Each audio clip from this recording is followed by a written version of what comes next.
Hola, bienvenidos a Historias del Paddock. Ya se ha acabado el veraneo y ya es tiempo de recuperar las rutinas y recuperar las costumbres y nuestro ritmo habitual. Precisamente unas semanas antes de este periodo de descanso, antes del verano, nos llegó la noticia de la suspensión cautelar de la actividad en el circuito del Jarama, que es algo bastante serio y bastante grave y es muy trascendental porque el Jarama es una pista especialmente significativa. Por eso le hemos querido dedicar el episodio de hoy al circuito del Jarama. Esto es Historias del Paddock.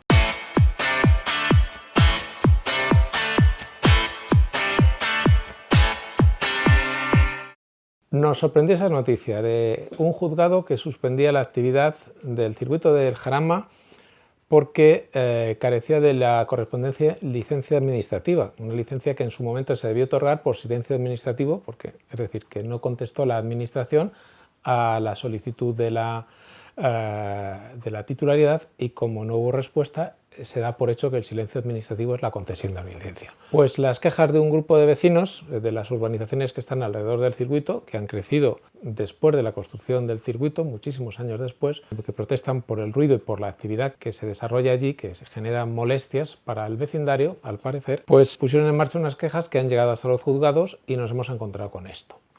En estos momentos no sabría decir en qué situación se encuentran ni cuál va a ser el destino del circuito del Jarama, pero yo creo que tenemos que hablar del Jarama hoy porque me parece preocupante la poca repercusión que ha tenido esta noticia, tanto en los medios de comunicación como en las personas implicadas en la actividad. Por ejemplo, he echado en falta mucho más ruido en medios especializados y sobre todo he echado en falta un compromiso de los pilotos en apoyo al circuito del Jarama. No he oído prácticamente a ningún piloto manifestarse al respecto y buena parte de ellos han crecido, han echado los dientes en esta instalación. El circuito del Jarama es la culminación de muchos esfuerzos para tener una infraestructura permanente en nuestro país, y yo creo que merece una mayor atención y una protección especial porque forma parte de nuestro patrimonio histórico de la automoción, tanto del motociclismo como del automovilismo, tanto del deporte como de la industria. Esto es el circuito del Jarama, una piedra clave en la historia de nuestro deporte. Antes del circuito del Jarama no teníamos absolutamente nada. En el pasado, muchos años antes, en 1925, se construyó el circuito de Terramar en Sant Pere de Ribes, en Barcelona, que era una pista pequeña con unos enormes peraltes que tuvo una actividad bastante limitada por el hecho de ser una pista que estaba alejada de un gran centro urbano, y eso hizo que también perdiera mucho interés. Después de eso, nuestro deporte se ha desarrollado prácticamente entre esquinas y farolas, en circuitos urbanos, en circuitos de carretera, en parques como Montjuïc, como el Retiro. Tardamos muchísimo tiempo en conseguir tener un circuito. El Real Motoclub de España, que es una de las entidades decanas del motociclismo en España, siempre intentó llevar a cabo la construcción de un circuito. Era una de sus grandes aspiraciones. Cuando puso en marcha el Premio Internacional de Madrid, ya de forma definitiva, en la Casa de Campo, en 1945, siempre aspiró a tener una carrera en lo que era la ciudad. Entonces consiguió a partir de 1948 que la carrera se pudiera disputar en el Retiro, pero siempre insistió en la necesidad de contar con un circuito permanente porque aunque el circuito del Retiro, que era relativamente pequeño, eran 1800 metros, y era una instalación pues, con buenas condiciones para lo que era esa época, pero también está limitado por muchas condiciones, ¿no? Porque en el Retiro se realizaban otros eventos, otras actividades, y en ocasiones no se podía llevar a cabo la carrera cuando se quería. Lo cierto es que por lo menos el Real Motoclub de España fue capaz de sacar adelante dos carreras, una en primavera, el premio de primavera, y otra en otoño, el premio de otoño, a mediados de los 50, que fue por iniciativa de una carrera para ayudar a las víctimas de las inundaciones de Valencia, y eso es como salió esa segunda carrera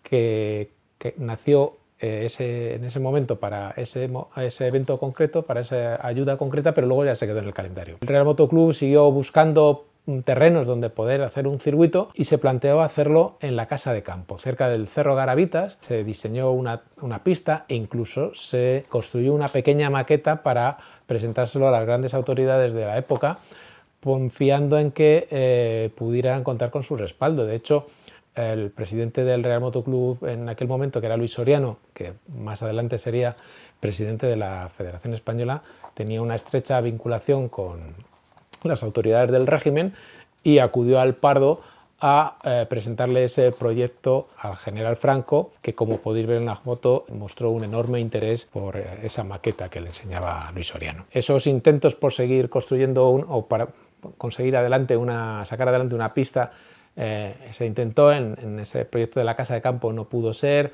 El Real Motoclub de España también buscó terrenos cerca del campo de tiro de pichón de Somontes, también en las inmediaciones del Pardo.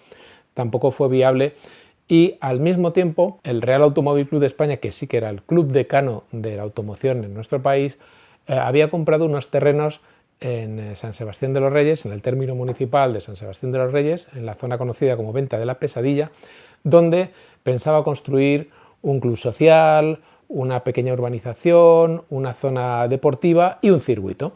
Y ese circuito iba a ser el circuito del Jarama. Los trabajos empezaron en 1964 bajo la dirección del ingeniero Sandro Rocci, pero el diseño de la pista fue responsabilidad de John Hugenholtz.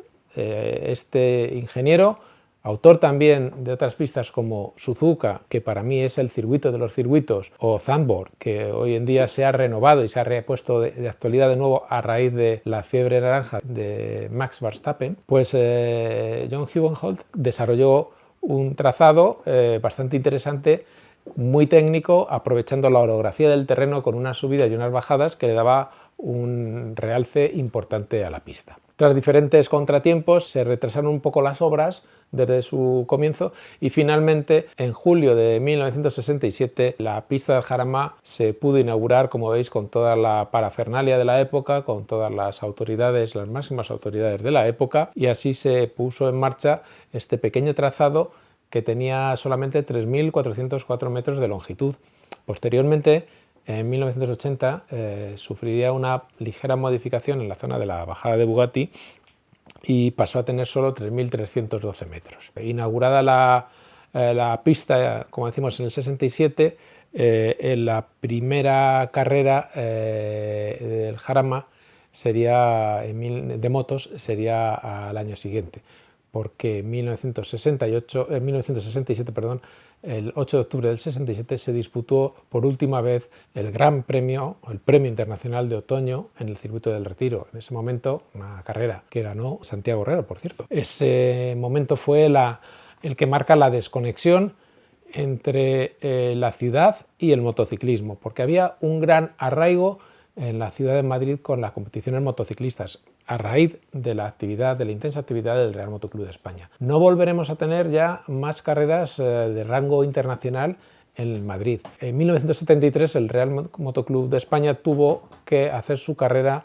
en un circuito en la Casa de Campo. No tenía nada que ver con el circuito que se empleó en los años 30 para hacer el Gran Premio de Madrid. Era un trazado un poco más pequeño, bastante justito de seguridad y con un asfalto discutible, pero por diferentes problemas con el gestor del circuito del Jarama decidieron no ir al Jarama y hacer su carrera para el Nacional en esta pista. Fue la última vez que tuvimos una carrera de motos en Madrid. El Jarama empezó a albergar carreras y en 1969 se disputa por primera vez un Gran Premio. Hasta ese momento Montjuïc había sido el escenario del Gran Premio de España. Desde la primera llegada del Mundial en 1951, todas las ediciones del Gran Premio de España habían sido en Montjuïc, pero a partir de ese momento se estableció una alternancia entre las dos pistas. En los años pares sería Montjuïc y en los años impares sería Jarama.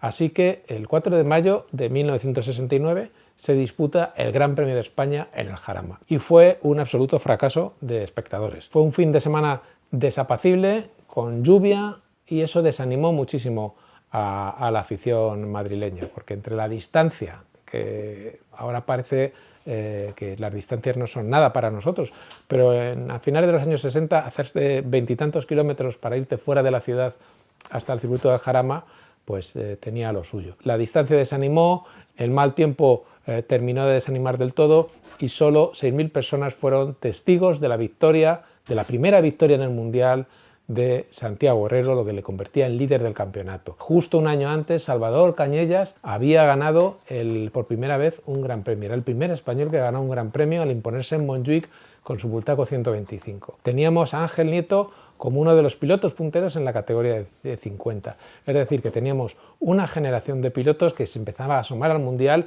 con enormes posibilidades, y el hecho de tener una pista permanente era un espaldarazo para la actividad deportiva en nuestro país. 2 años después, en 1971, el Jarama vuelve a recibir el Mundial y lo recibe en unas condiciones totalmente diferentes. Ángel Nieto, que ya ha sido campeón del mundo 2 veces, llega al Jarama con la posibilidad de coronarse campeón en 50 y en 125. Eso hace que haya un interés increíble por el Gran Premio. Acuden 60.000 personas al circuito del Jarama. Puede que esta cifra hoy no os impresione mucho, pero 60.000 personas en 1971 en una carrera de motos en España era realmente excepcional, porque hasta ese momento, como recuerdo haber oído alguna vez a Ángel Nieto, el motociclismo era una cosa de 4 majaras, de 4 amigos que eran muy aficionados, pero poco más.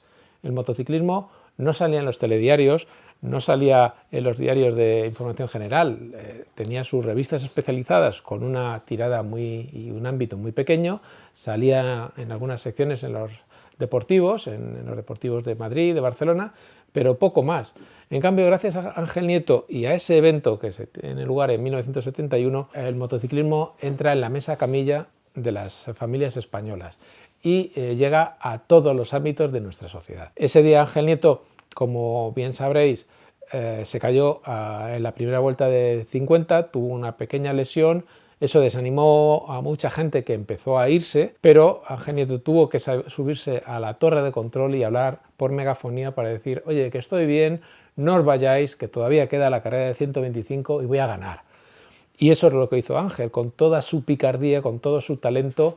Aguantó las condiciones físicas complicadas en las que estaba, porque tenía un corte en una rodilla y estaba bastante dolorido, y consiguió hacerse con la victoria. Una victoria que provocó el salto de la exaltación de la gente. Salía a la pista, invadió la pista. La verdad que fue una última vuelta caótica, y que hubo incluso algún atropello y algún accidente por parte de algún piloto por aficionados que eso mostraba la falta de conocimiento que se tenía por el motociclismo. Habían salido a la pista saltando vallas, rompiendo vallas, y ahí provocó también un conflicto entre el gestor del circuito de Acisa y el Real Motoclub de España, a quien le querían endosar la factura de los gastos.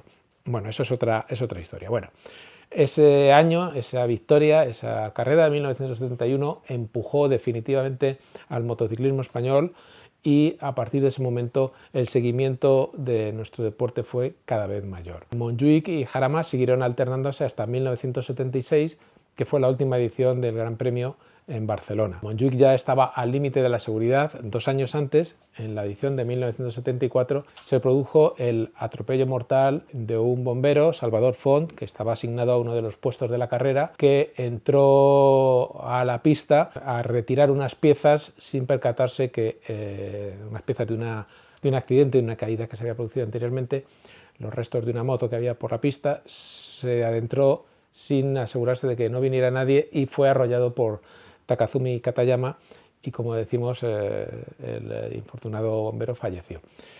Fue un clavo más en el ataúd de Montjuic, por decirlo de alguna forma, porque después de eso se celebró solamente la edición del 76.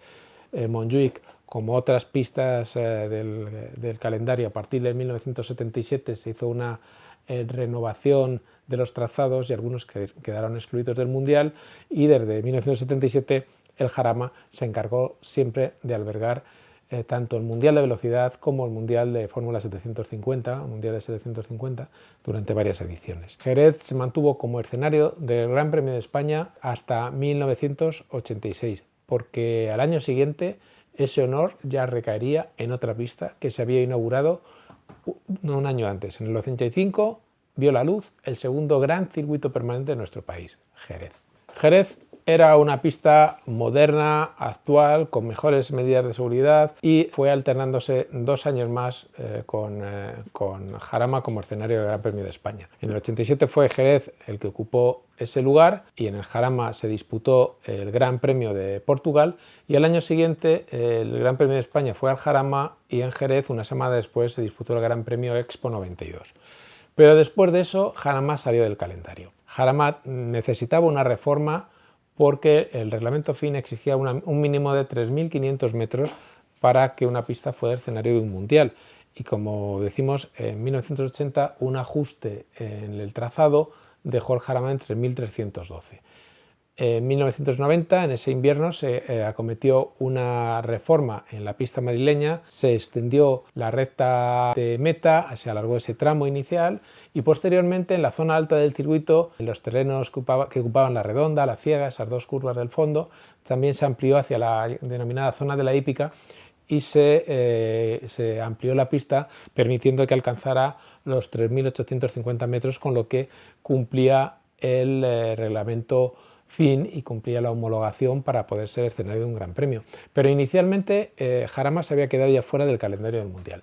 Sin embargo, en 1991 la suspensión del Gran Premio de Yugoslavia por el estallido de la Guerra de los Balcanes dio la oportunidad al circuito madrileño de volver a tener un gran premio. Ese año, como os recordaréis, porque ya lo hemos comentado alguna vez, se presentó a Dorna como el futuro gestor de los derechos comerciales del campeonato.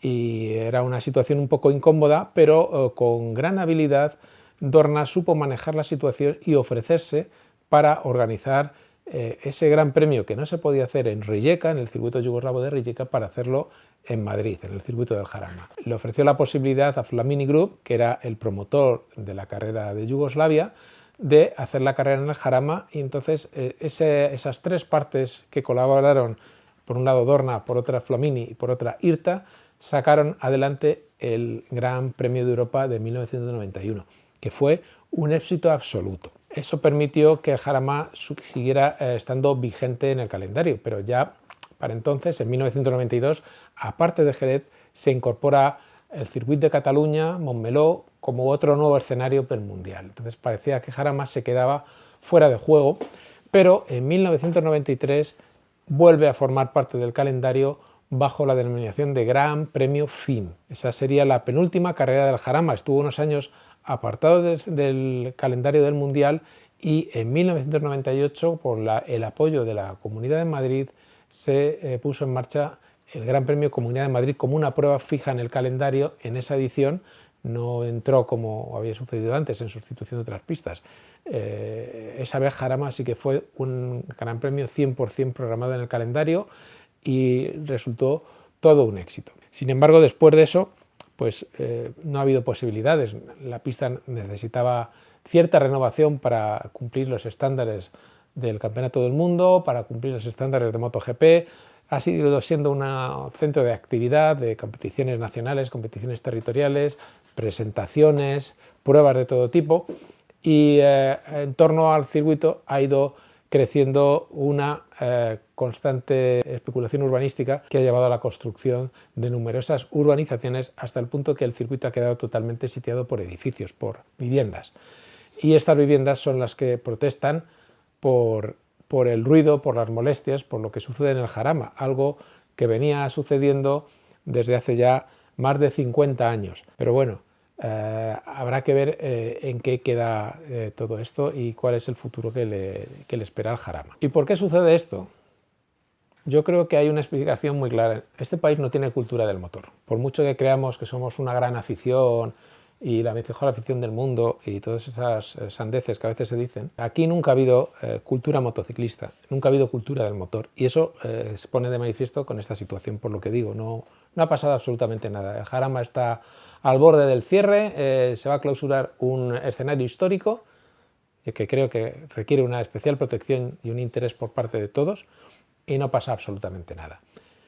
No es el primer caso en Europa que se sucede una situación así. Por ejemplo, el circuito histórico del Reino Unido es Mallory Park, que está viviendo una situación muy parecida al Jarama, pero Mallory Park sigue teniendo una actividad intensa y a pesar de las quejas y de las complicaciones, porque también allí las viviendas han ido aproximándose al circuito cada vez más, pues de momento la actividad se mantiene. O el caso de Imola. Imola creció dentro de la propia ciudad, creció en unas zonas de huertas, unas zonas rurales, y todo el mundo se siente orgulloso de tener una pista al lado de su casa. Recuerdo que en la entrada de Meta, frente al edificio de boxes y donde estaba la variante de entrada en Meta, había una casita con un jardín, y los dueños de esa casa abrían las puertas de su jardín para que pudieran aparcar las motos de los aficionados. Yo creo que es una cultura diferente, porque allí en Italia realmente hay cultura del motor, y como eso un montón de detalles en torno a Imola. Seguro que más de una vez en alguna retransmisión habéis visto los edificios que hay al lado en la variante alta, con las terrazas llenas de gente viendo las carreras de motos o las carreras de Fórmula 1. Eso es tener cultura del motor y eso es apoyar un circuito. Veremos en qué queda el Jarama, veremos hacia dónde llega, y ojalá no termine clausurándose un lugar que es tan importante como el Jarama. Bueno, y hasta aquí el episodio de hoy. Espero que os haya gustado. Si es así, me gustaría que os suscribierais, que le dierais al like, y recordad darle a la campanita si queréis recibir notificaciones. Y os recordamos que sigue a la venta Un siglo de GP, el recorrido de los grandes premios, desde el Gran Premio de Europa de 1923 a la actualidad de MotoGP, la historia de las carreras, del Mundial, de los grandes premios. Si queréis conseguir este libro, escribir a esta dirección, historiasdelpaddock@gmail.com. Hasta la próxima semana.